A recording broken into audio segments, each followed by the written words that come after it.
Hello प्रियम। तो आज की वीडियो में देखेंगे यहाँ पे एक्सरसाइज 1.4। इसमें कहा गया है कि find the intersection of each pair of sets of question 1 above. ठीक है, इसमें कहा गया है कि आपको जितना भी क्वेश्चंस दिया गया है वो सारे क्वेश्चन को आप इंटरसेक्शन फाइंड करना है। मतलब दो सेट्स दिया है एक्स और वाई, ए बी, इस प्रकार से आपको दो सेट्स दिया गया है कि दोनों सेट्स के बीच में क्या इंटरसेक्शन होगा, आपको एक्स इंटरसेक्शन और वाई फाइंड करना है। इंटरसेक्शन का ये सिंबल है। और मैंने पिछले वीडियो में 1 से लेकर क्वेश्चन नंबर 1 से लेकर के 4 तक बता चुके थे। ये क्वेश्चन नंबर 1 में जो है ये सभी क्वेश्चन 1 का ही है, लेकिन यहाँ पे क्वेश्चन में था इस क्वेश्चन नंबर 1 में यूनियन फाइंड करना, लेकिन 4 में दिया गया कि इस क्वेश्चन नंबर 1 में जितना भी क्वेश्चंस दिया गया ये सारे क्वेश्चंस का इंटरसेक्शन फाइंड करना है। ये क्वेश्चन नंबर 4 कहा गया। ठीक है, तो हम इस क्वेश्चन 1 को ही सारे यहाँ पे लिख लिए हैं और इस 1 क्वेश्चन में जितना भी क्वेश्चन है सबका इंटरसेक्शन हम फाइंड करेंगे। ठीक है, according to question number 5। Question 5 में कहा गया है कि इस 1 में दिया हुआ इसके ऊपर में 1 में जितना भी क्वेश्चन दिया गया वो सारे क्वेश्चंस का आप इंटरसेक्शन फाइंड कीजिए। तो हम सबसे पहले क्या फाइंड करेंगे, ए इंटरसेक्शन बी। देखिए किस सॉरी एक्स इंटरसेक्शन वाई। तो हम यहाँ पे एक्स इंटरसेक्शन वाई किस प्रकार से फाइंड करेंगे। देखिए हम जानते हैं इंटरसेक्शन का मतलब क्या, कॉमन। जो दोनों सेट्स में जो कॉमन होगा वही आपका इंटरसेक्शन हो जाएगा। तो यहाँ पे देखेंगे 1 3 5 और यहाँ पे 1 2 3 है, इसमें कॉमन क्या है, दोनों में 1 और 1 कॉमन है।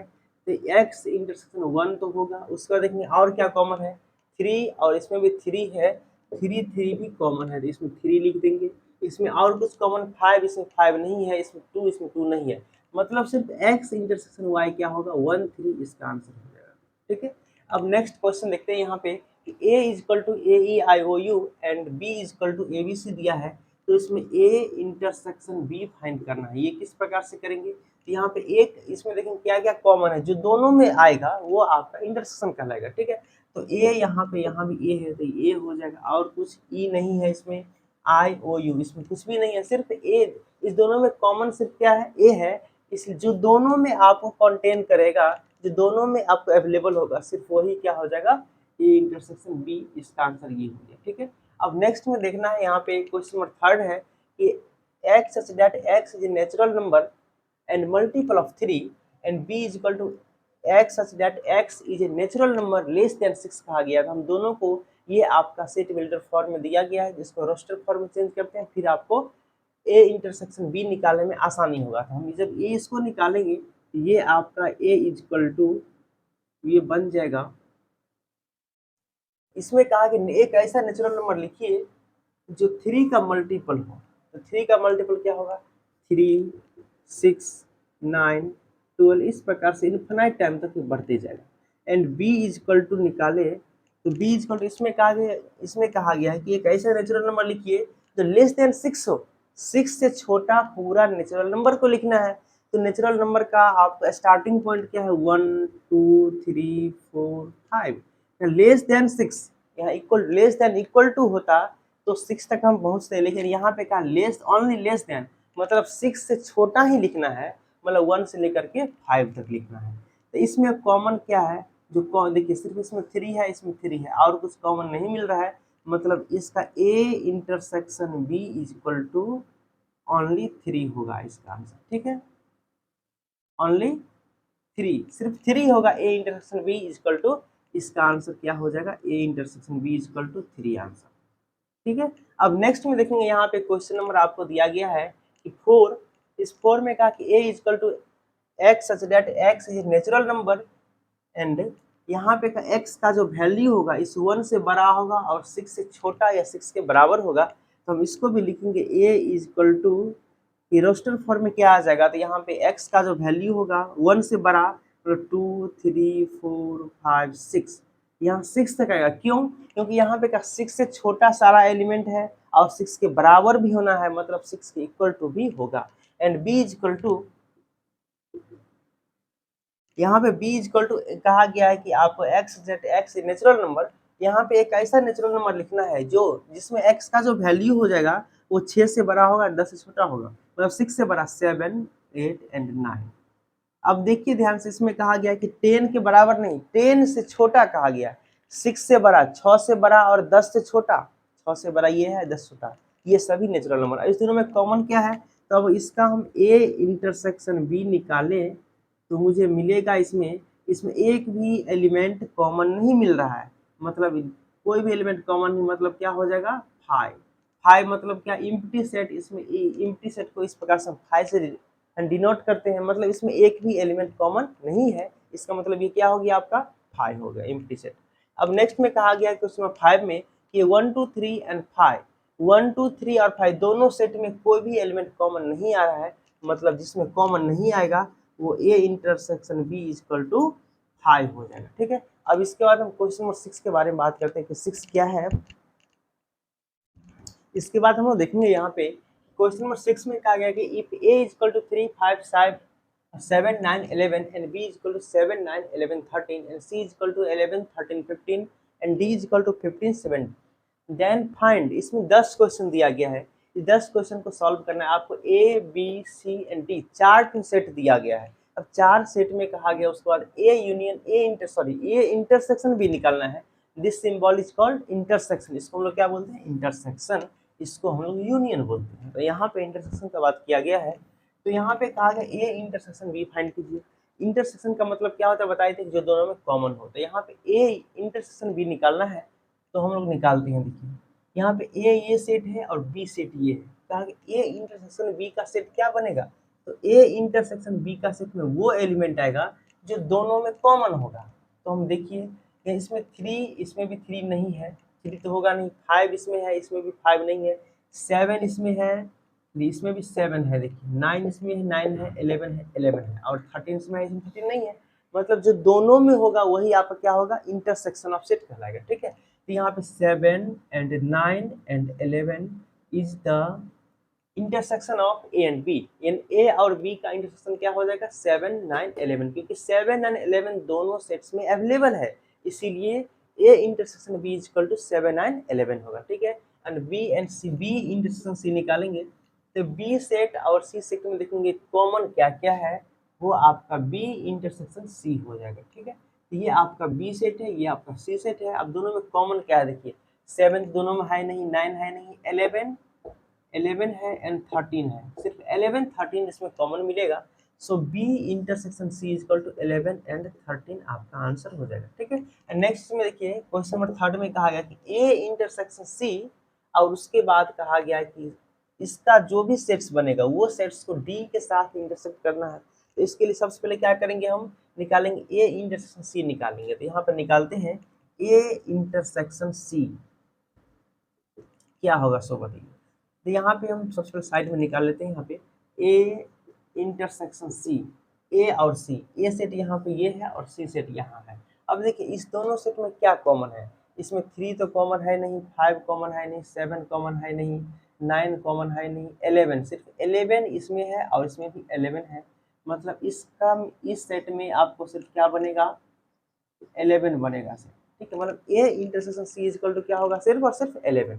और उसके बाद कहा गया ए इंटरसेक्शन सी के बाद क्या, उसमें डी कहा गया है। अब इसको सेट डी के साथ, इसको इंटरसेक्ट करना है किसके साथ, डी के साथ।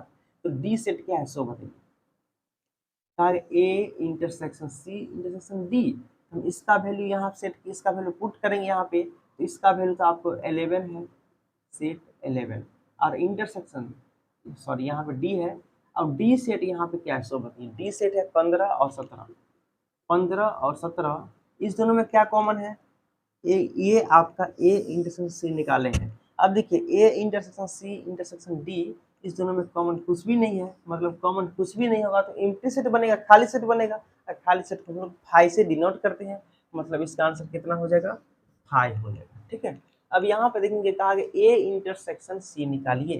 तो हम देखेंगे ए इंटरसेक्शन सी यहाँ पे निकाल चुके हैं, क्या आया था 11। ए इंटरसेक्शन सी कैसे निकालेंगे, ए और सी में जो कॉमन होगा, ए और सी में सिर्फ और सिर्फ 11 कॉमन है, उसके अलावा कुछ भी कॉमन नहीं है, मतलब क्या होगा, सिर्फ और सिर्फ 11 बनेगा।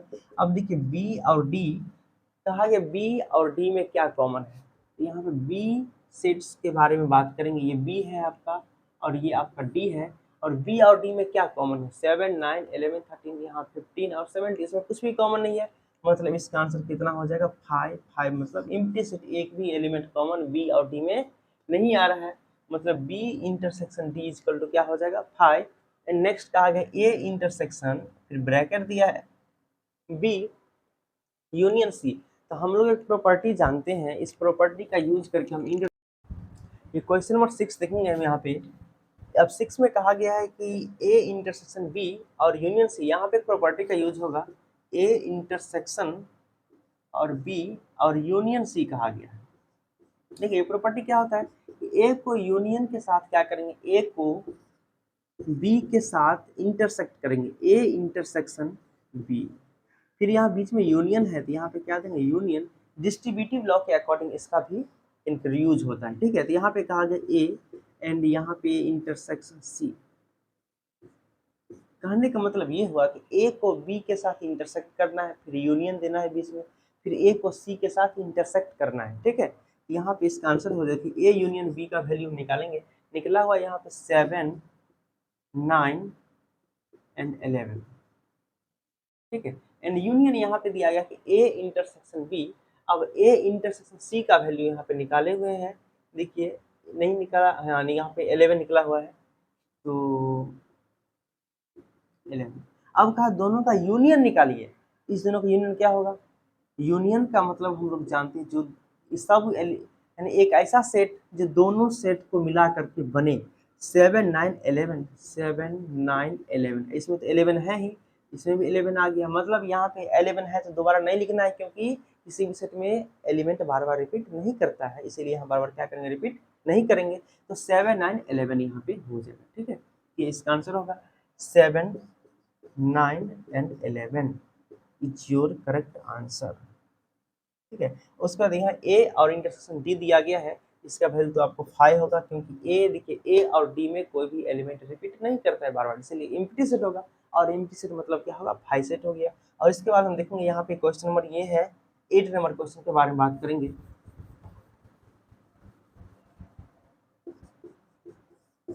8 नंबर क्वेश्चन कहा गया है कि a intersection b union d. इसका मतलब ये हो जाएगा कि ए को बी के साथ इंटरसेक्ट करेंगे तो ए इंटरसेक्शन बी, और फिर यहाँ पे ये हो जाएगा यूनियन ए इंटरसेक्शन डी। तो ये ए और इंटरसेक्शन बी, इसका वैल्यू निकला हुआ है 7, 9, 11, 7, 9, 11 एंड यूनियन ये आपका हो जाएगा ए इंटरसेक्शन डी। इसका भी वैल्यू हम निकाले हुए, a intersection d equal to 5।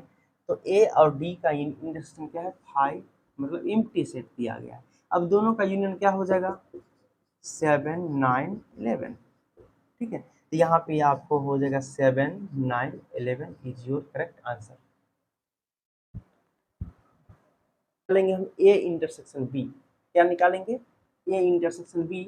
A intersection b का वैल्यू क्या है, ए देखिए निकाले हुए हैं यहाँ पे a intersection b is equal to 7, 9, 11 intersection यहाँ पे, उसके बाद b intersection b union c निकाल लेंगे। बी यूनियन सी क्या होगा, इसको हम यहाँ पे निकालते हैं कि स्पेस यहाँ पे कम है, इसको यहाँ पे निकालें, ठीक है। चलिए तो यहाँ पे क्या निकल, क्वेश्चन है आपका ए इंटरसेक्शन बी, फिर यूनियन दिया हुआ है, फिर बी यूनियन सी, सॉरी यहाँ पे इंटरसेक्शन है यहाँ पे। चलिए तब देखिए यहाँ पे ए और इंटरसेक्शन बी का वैल्यू हम निकाले थे यहाँ पे, तो 7, 9, 11 आया था इंटरसेक्शन। अब यहाँ पे निकालना है बी यूनियन सी, तो बी का वैल्यू ये है और सी ये है, दोनों का यूनियन निकालना है। यहाँ पे इंटरसेक्शन नहीं, यहाँ पे यूनियन निकालना है। तो यहाँ पे यूनियन क्या होगा, देखिएगा ध्यान से,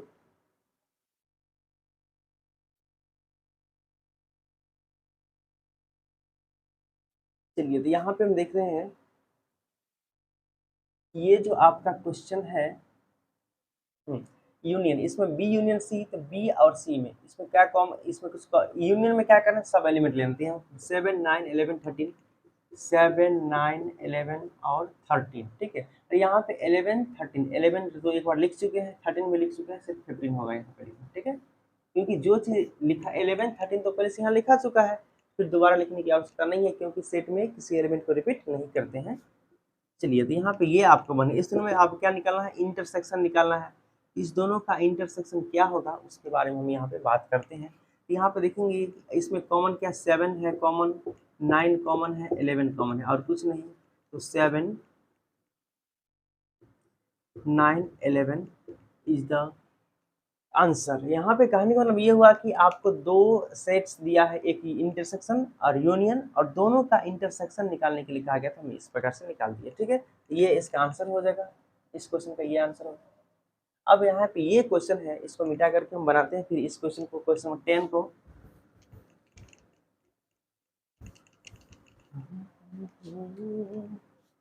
क्वेश्चन नंबर 10 में कहा गया इसमें कि a union d intersection b union C.